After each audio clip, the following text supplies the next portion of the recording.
Alright, hi guys. I'll be going over my games in the recent NUS Invitationals 2021, which is a tournament organized by my university's chess club, NUS IGC, Intellectual Games Club. It was open to all tertiary institutions in Singapore, and it's a team event. So there are four boards, and per team, and the team's points are scored based on the top three performing members of that team. So I am playing for NUS Team B on board 4, and I'll let you know. You'll be able to see how well I did in this tournament. So before I start going through the games, I'll just talk a little bit about what I knew going into the tournament. So before the tournament, I already decided that I wanted to play more e4 as white, because if you know me, I play knight f3 on the first move often, and I play more queen's pawn or English positions nowadays. But I used to be an e4 player, so I wanted to try and play more e4 in this tournament. So I didn't do a lot of specific preparation, like for specific players, because I think at my level, it's bought for it's a tertiary like tournament. I don't think I'm not saying it's useless, but the time it consumes and the focus it requires versus the benefit that it will give me, I don't think it's really worth it. Like maybe you learn a specific line really well, but so what? I think it's much better to understand more types of positions and to actually just play more, I guess, to be able to learn better instead of targeting a certain player and targeting their openings or stuff like that. I don't think it's that useful, at least for this level. So I decided that I wouldn't do too much targeted, like specific player preparation, but I would study more e4 positions so that I can play more e4, because that is something that I've been trying to do. So I've studied a lot of Caro-Kann, a lot of Sicilian, a lot of Spanish before this tournament, leading up to the tournament. So I was happy to be able to get some e4 games in this tournament. So that was nice. Another thing that I knew going into this tournament was that the internet in Malaysia isn't too great. Like the food is awesome, but the internet not so much. So I already knew that it was going to be tough going into a 15 plus 0, no increment, no delay tournament with around 200 to 400 ms ping on average, with occasional ping spikes and the potential for the internet to completely die.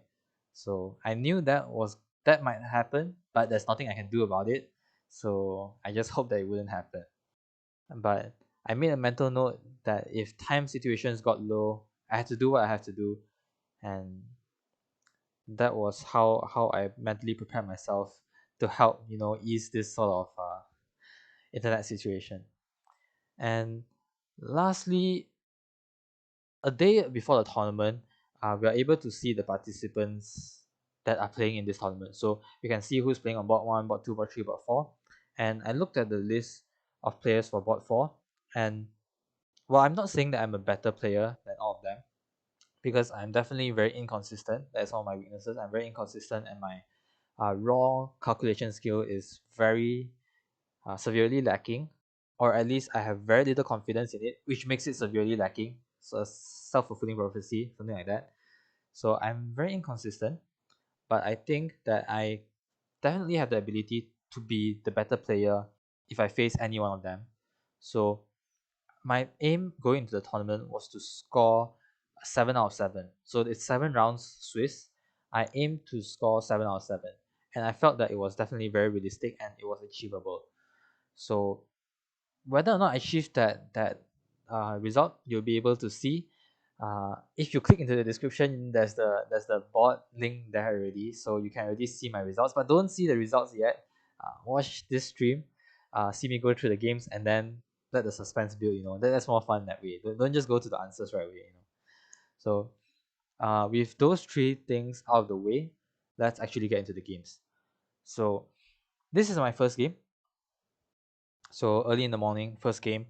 I played some blitz games before since I woke up very early, but this was still the first rapid game of the day, and I decided to start things with familiar territory first. I didn't want to go with e4 right away. I started with knight f3, my usual opening. So the reason why I play knight f3 often, why I like to play knight f3 is that it's not really objective, but I can sort of gauge my opponent's playing strength. Especially since I've never played this player before. I didn't really know anything about him. I don't think he knows anything about me. So I just decided to play my usual repertoire first, try and get a strength, get a feel of his strength. So he plays knight c6, which is an opening, but it sort of signals to you that they want to try and transpose into a king's pawn opening. And that often means that they aren't ready for queen's pawn openings. So I played d4, he plays d5, and we get into the Chigorin variation or the Black Mustang defense. So the Chigorin is definitely a very tricky opening from black with lots of traps and some very you can get into more tactical positions in this defense. But if you don't know what you're doing, then obviously it's very easy to play for white. So I play c4, which I believe is the most testing move, and he plays knight f6. So this is still an opening, but in my opinion, it's not a very good opening because if white decides to take the pawn on d5, actually I should draw it. It's going to be a bit hard because I'm using my mouse pad, but if white decides to take the pawn, black is forced to take back with a piece instead of a pawn. So you have to take back with the queen or take with the knight. Both cases are not very ideal because if you take the queen, I can develop my knight with tempo. That means I'll be attacking your queen. And you either move your queen around and let me attack it more, or you have to run all the way back. How do I cancel it? Okay. Like if you have to develop it all the way back in order to clear space for your bishops. Because you don't want to block your bishops. So you have to go all the way back. And then you're wasting time and I'll be in a nicer position. And if you take the knight, which was what my opponent played in the game, you'll see what happens. So that is why normally Chigorin players will first they will either play they will either play e6 first to recapture back with a pawn, or they will play bishop g4. They will give back the pawn. They'll give away the pawn temporarily and then try to wreak some chaos in white's camp. But I don't think bishop g4 is a better move. So anyway, he plays knight f6, which is a mistake in my opinion. I take, he takes the knight, I push e4, grabbing space, pushing his knights back, and I'm getting ready to push maybe d5 or e5 if he just moves his knight back. He moves his knight to b6, which I think is the best square to move it to. And I could play d5 now, but I decide that he doesn't seem like he has experience with this position. So what I'm going to do is I'm going to just develop quickly, uh, get a nice setup, and win the middle game. So I just simply develop. He plays e6, preparing to develop his bishop and also to prevent me from playing d5, but I'm in no hurry to play d5. So I just develop my bishops nicely. He tries to pin my knight, but I ignore it and I just continue developing my bishops. And he castles. So castling in this position signalizes, like, it's not a bad move, but it signals to me that, hey, he probably doesn't know the threats of having such an ideal setup. Like all my minor pieces are developed. I am ready to castle either way if I want to, and my pieces are all very active. They're all in very nice squares, and I am very tempted to pull a Greek gift. So the Greek gift, if you're not aware, is this sacrifice over here when bishop takes h7, combined with moves like knight knight to g5, and maybe queen h5 or queen g4 or queen f3 or queen d3 or maybe h4 h5, especially when your king is still not castled yet. This attacking idea is very, very strong. So I played e5, unleashing my bishop pair on the king and preparing to launch my Greek Gift attack. He plays f6, which I think unintentionally stops my Greek Gift. I think his main idea was to attack my pawn center and to try and get an open f-file. I didn't want to give him the f-file, and I wanted to keep a pawn on e5. So although I don't think it's the best move, I basically just waste time. I play rook c1. So getting my rook to a semi-open file, it's not very useful in terms of my Greek Gift plan. I don't think it's the objectively best move in the position, but I want to waste a move, try to get him to remove his f pawn, and then make my Greek Gift even stronger. Because if we exchange pawns, which he did, f takes, e takes, now my Greek Gift is even stronger, because a common defensive idea in Greek Gift is after taking with the king, like after bishop takes h7, king takes h7, a common defensive idea is to run the king actually to g6, play f5, and then try and keep your king safe that way, uh, because your queen is helping out and stuff like that. But since his f pawn is no longer there, he doesn't have this defensive resource, and I was very sure that my Greek Gift was primed and ready. So he played knight d7, trying to attack my pawn, but my pawn is the least of my worries and his concerns. And I calculated from this position that I could at least win the queen with a Greek Gift. So my calculation was bishop takes h7, he has to take, because if he doesn't, then I'm just going to get an even more overwhelming position, and he's not even up material if he doesn't take my bishop. So he has to take the bishop, and with the f pawn out of f6, I can now play knight g5. So that comes with check, and because he doesn't have f5 anymore, uh, king g6 doesn't work. I saw that there were multiple ways I could win with king g6. I saw h4 h5 is probably mating. I saw that queen g4 at the very least wins the queen, because I can capture the e6 pawn with check, discovered check, and win the queen. And I can also play queen d3 and get my queen in that way, and I think it's also winning. So pretty sure it was mating. And if he goes back, which he did in the game, I calculated that I would always have this handy knight takes e6 that would fork the king and queen. So I go ahead and takes, check, and he says go back. So I continue my plan. Queen h5, threatening queen h7 checkmate. So first he takes my knight with check. I don't think that really affects anything, because my knight isn't really needed in the attack, and it just helps me get my rook into the attack instead. So now I can rook lift as well. I get a free rook lift. He has to move the rook to give his king an escape square, but after I check, he goes down. He moves along the side, and here I am presented the option of winning the queen with a fork, which was what I calculated earlier. So I calculated I could win the queen in this position, but now that I'm finally at the position, do I take the queen? I actually take some time to calculate and decide whether or not queen h8 is a better move. I was very sure it was, and I just wanted to calculate it out. So here I actually make a mistake in my calculation. So for some reason, after here and here, this is forced, by the way, so I can take with check, and for some reason I thought that his only good move was to defend with the rook, and which I would deliver checkmate. But he still has the e8 square, which I missed. But I know I'm saying a lot of buts, but I'm saying a lot of buts.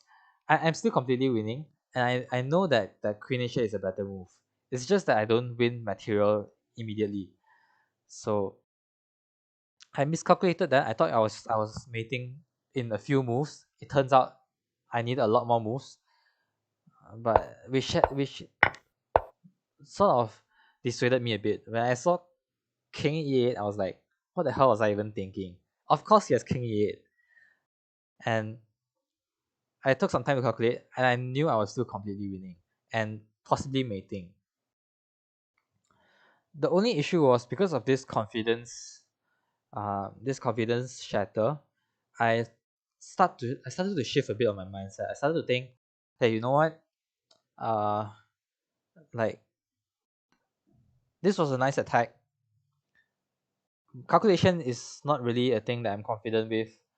I'm in a completely winning position. There is no need to get the most precise lines, and this is just the first game of a very long day. So if I waste all my focus and my energy on this position here, I'm going to mess up even more if I reach critical positions later. So still played decently precisely, but I decided to win the queen in the next opportunity that I had. So I check.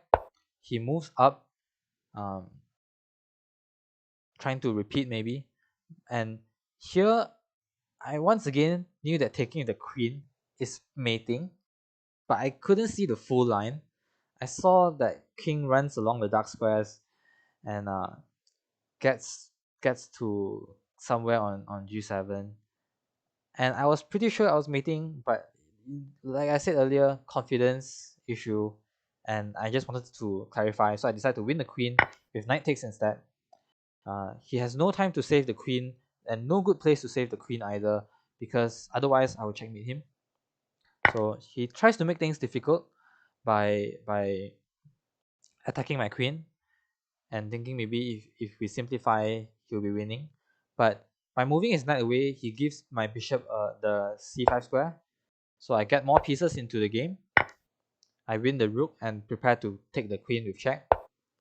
He attacks my bishop, probably just trying to create chaos at this point. And I take the queen, and this is just a matter of converting. So I just move my pieces around, force his king back, and then very simply get ready to ladder checkmate him. So he prevents this by playing knight f7. So he's guarding the h8 square, but of course I'm still completely winning. I just calmly move my king away, prepare to bring my other rook into the game. He moves the knight away, and I just checkmate. So that was a smooth game. Not really a very good conversion, if I'm being honest. Not a very good conversion, but I'm still kind of satisfied with how the game went. It was a pretty decent start, all things considered. In the next game, I played against a fellow chess club member. So Hong Kai is from NUS as well, but I don't think I've ever played him in ever before. And since I've never played him before, I decided to go for a Stafford. So if he played me before, he probably knows I play Stafford, but he probably doesn't know what I play. I don't know what he plays, so I decided to go for a Stafford Gambit, which he declines by going Bishop c4. So Bishop c4 is actually the Urusov Gambit, or there's a longer Russian name I think, but I don't remember the name. So I like to take the pawn because free pawns, why not? And I dare him to sacrifice his bishop on f7. He can take it for all he wants, but instead he attacks my knight. I defend my knight while attacking his bishop because his bishop is a better piece. It's vital for his attack. So he retreats his bishop. I defend my pawn in advance. He kicks my knight away, and here, although the right move is to play knight c5, and then you can rotate your knight back via e6. So, oh, I didn't want to do that. I wanted to draw arrows. So back, and then here, the move is to go here, attack the bishop, and then you can also rotate back. So you can get the knight back into the game that way. But something that I like to do, which is not actually that good, is to give back my advantage by playing knight f6 back. In this variation, I invite him to take, and I allow him to check me, but I get a very solid setup after bishop e6, defending my pawn, blocking from check, and preparing to develop bishop d6 with tempo. The issue here is that he can play queen g6, queen g3, sorry, queen g3 to attack my g7 pawn and cause more trouble for my development that way. But I mean, I can always play queen d6, and there are a lot of ways I can play this position. It's sort of equal, I think. Uh, Fortunately, he doesn't do that. He castles and get to develop with tempo and castle safely. So in this position, I'm definitely better. I'm up in development. I have better pieces. I have better pawn structure, I believe, and I can play. Uh, I can flex my bishop pair much more efficiently than he can. So he pins my knight, which is not really a threat. I just play h6, not because I was afraid of the bishop, but it was a useful move that I can get with tempo and create some loops for my king. He retreats, keeping the pin, but I just solidify my pawn structure first, and then get ready to make infinite moves with my pieces to just get my piece play and to pressure his weaknesses. So he develops his knight. I get out of the way of the pin, and he retreats his bishop. So here I start to develop even more with tempo. By playing bishop g4, I am trying to provoke f3, because if he just moves his queen, I can develop my rooks with tempo as well, and I can take control of the e file. So he trades first, fair choice, but now I'm left with a better bishop here. So here actually I think I could have retreated even further. I think I should have played bishop d7. It's probably more accurate than bishop e6. But bishop e6 is a nice move because it anchors the entire position. Now all my pawns are connected. If it's very safe, I can basically have infinite moves, safer king, better pieces, and I have time to just double up my rooks. So he very, I guess, hastily and justifies my bishop e6 move with this move c4. I calculated takes and pushes, but I felt like this was an inaccuracy because it creates a weakness that I can target. I decided to fix his pawns with d4. So now his pawns are on light squares. I'm going to fix all my pawns on dark squares, and I'm going to be very happy with any trades because I believe that my bishop will be far better, and even in an endgame I'll be able to be in a better position. Maybe not enough to win, but definitely in a much easier to play and a more fun position to play. So he plays knight e4. I'm happy with trading. He decides to take with the f pawn, and now he has an open f file. But I recognize that his threat is empty. It's a bluff because his bishop cannot join into the fray, and my rooks are more than happy to double and also defend at the same time. So this game I'm able to make a lot of multi-purpose moves. So I'm very happy with that. I first fix the pawn because my bishop is currently defending f7. It's under no threat. So I fix the pawns, ensure that his bishop is going to be bad forever, pretty much. And he immediately rotates his bishop away. So I defend I overprotect my f7 pawn with my rook, possibly doubling up. But rather than doubling up, my idea is actually different. I didn't want to double up because I didn't want his bishop to find purpose on this e8 to a4 diagonal. I didn't want him to find success or use that, because if I double up, he can harass my rooks. Instead, my idea was, after he moves to queen f4, I'm happy to trade, and I play rook f8 instead.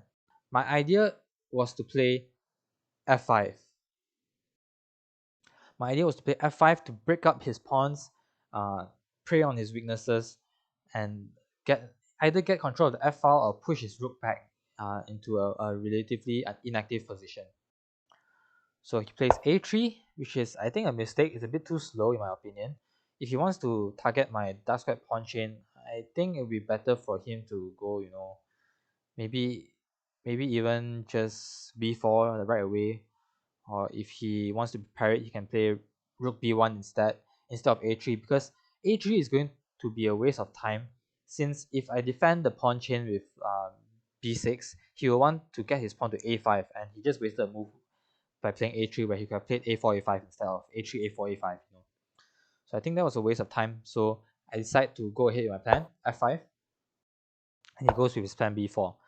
So this is a bit too slow. I just play b6. He pushes his pawn, which I think is also a mistake, because now he can never defend his pawn enough times, and I'll be able to win his pawn for sure. So before winning the pawn, I first kick his rook out, kick his rook back, expand more, gain more space, and this gaining space I felt was critical into winning the pawn, because in this position I didn't calculate the raw lines, but I saw that in the event where if I win the pawn either on e5 or e6, I might have some trouble if he also doubles up on the e file. But this extra space on the king side will allow me to untangle and win the pawn safely. So that actually happens in the game. He plays bishop f3, trying to get in with the bishop. So I target the pawn on d3 while also opening up the pawn to be attacked by my rooks.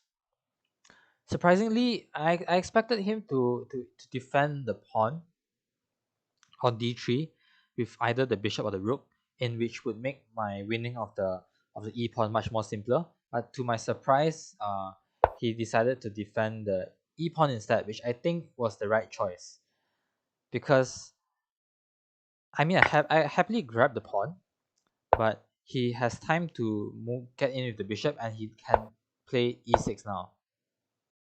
Oh, he doesn't play e6 first. He plays b5 first, which is a mistake, because the whole point I thought of playing a3 and b4 was to play a4, a5, and to break up my pawns and get some counterplay on the queen side.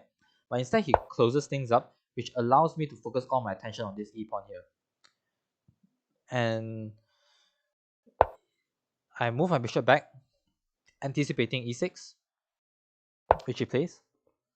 So here I make a mistake. It's not really that big of a mistake, but I still think it's a mistake. Here I play rook f6, trying to win the pawn directly. I didn't want to play rook e8 because I thought that bishop c6 would be troublesome to deal with. So I thought that after here, I can go here and he'll go back maybe to defend the pawn. I can go here and get my king in, and it would be in a similar position. I thought it was the same, except that I would have to waste time. So instead, I just attack the pawn directly, which is probably a mistake. And he plays g3. I think it's a good idea because he wants to try and break up my space control on the king side. Although it does give me the idea of f3, which will help me win the pawn when he tries to defend it further. So the reason why f3 is an important resource is that if he doubles up, right, he wants to defend the pawn a lot more times, since his king can never get in. Like, this square is guarded, this is not guarded, but this is guarded, so he can't get close enough to the pawn. So in the future, if I have infinite moves, I can get my king here. I'm going to have more pieces surrounding the pawn than he has, and I'm going to be able to capture it. So the issue is, if I capture with the least valuable piece first, like if I have to capture with the bishop first, right? So if I capture with the bishop first, the thing he can do is he can actually, whoa, that's a lot of moves. If I capture the bishop first, there might be a scenario where he can pin my bishop to my rook because of my configuration like this. Like, my bishop may be defended sufficiently, but my rook isn't. My rook at the back here isn't defended sufficiently. So that is why f3 will become very useful, since I'll be able to, like, let's say if he develops, right? Oh no, what's going on? It's very tricky not using a mouse. Try and go back.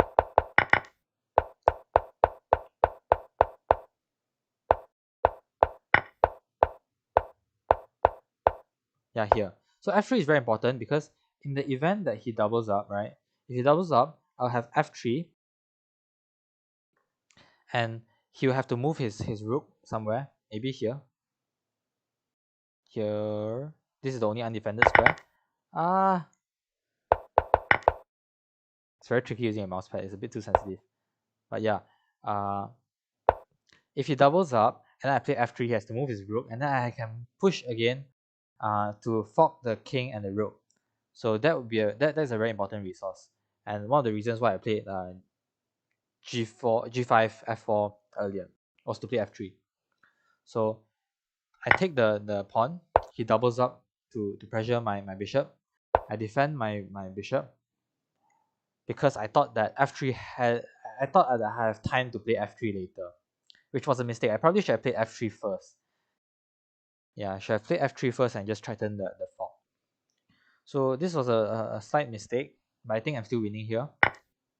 Takes, and he gets his king to f2, and then I realized, oh, f3 isn't as potent anymore.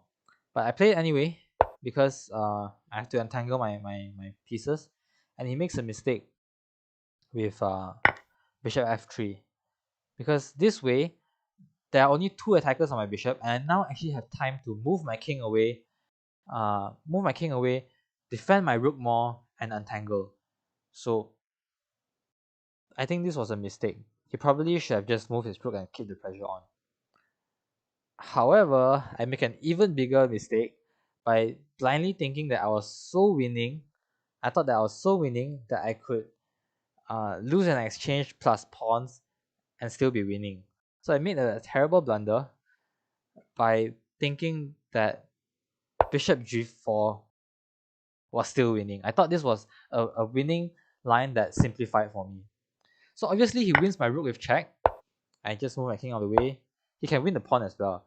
But here I lose an exchange, which is made even worse by the fact that he can trade down my rook immediately. So it becomes a rook versus bishop. Now rook versus bishop alone is a draw, but with pawns on both sides, rook is much more stronger. But I still have hope because I have a pass pawn, and most of his pawns, his important pawns anyway, are on light squares which I can target easily and quickly. So he grabs my pawn, I move my king to a more active position and get ready to my king is sheltered here, he cannot check my king, and I'm ready to escort my pass pawn. He is still very confident in grabbing my pawns because he thinks that he can just cover my pawn from behind and sack his rook if necessary. What he should have done is probably just push his pawns earlier. Fortunately for me though, I'm able to get my idea of getting my bishop to d3 to shield my pass pawn and promote. So my move bishop f7 here is not really to attack the pawn, that's just a bonus. But I want to be able to protect my pawn to prevent the rook from sacrificing itself. So he just pushes his pawn, and then he realizes my idea. He realized that I wanted to play bishop d3, and he felt the need to sack right away. Unfortunately for him, his pawn isn't fast enough, and this was a blunder from his point. The right way to actually prevent my idea was to play king e3, I think, because you control the d3 square. So if I ever try to shield my pawn, you can just take the bishop and then sack your rook, and then your b pawn will be faster.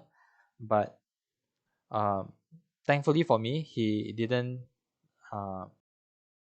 see that move and decided to sack right away, which gave me enough time to at least draw or win this position. So he didn't move his pawn.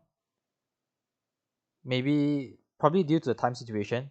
If you actually take a moment to look at the time situation here, I still have 5 minutes on the clock and he has 14 seconds. So he moves his king, which I think is the losing blunder, because now I not only can prevent him from queening, he will not be able to prevent me from queening. So I take the pawn to clear squares for my pawn. I'm not afraid of his h pawn because whenever it gets to h7, I have the skewer winning the pawn, and his a pawn is far too slow, and I'll be able to promote. And it was in this position that he resigned the game. With 3 seconds left on his clock, you can't really blame him for his endgame blunders. And with my 5 minutes, I was able to come back from the earlier blunder. And not a very again not a very clean game, but I would say that I was satisfied with the resistance I put up after I got into a losing position. And positionally in the opening, I felt like I played fine. I think I played okay. The only issue was somehow delusionally thinking that I could be down the exchange and still be very winning. That was a bit delusion. That was a bit too delusional. Um, so moving on to the next game. The next game was a very chaotic game. Um,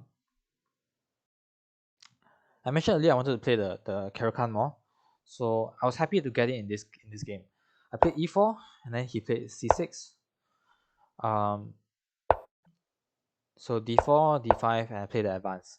He played the main line, bishop f5, and the line that I was looking into, studying before the tournament was the Tal variation, because I like, although it isn't really the most aggressive variation in that you can play against the Caro-Kann, it's not the most tricky variation, but I like the light square attacks and the potential that you can get from the bishops.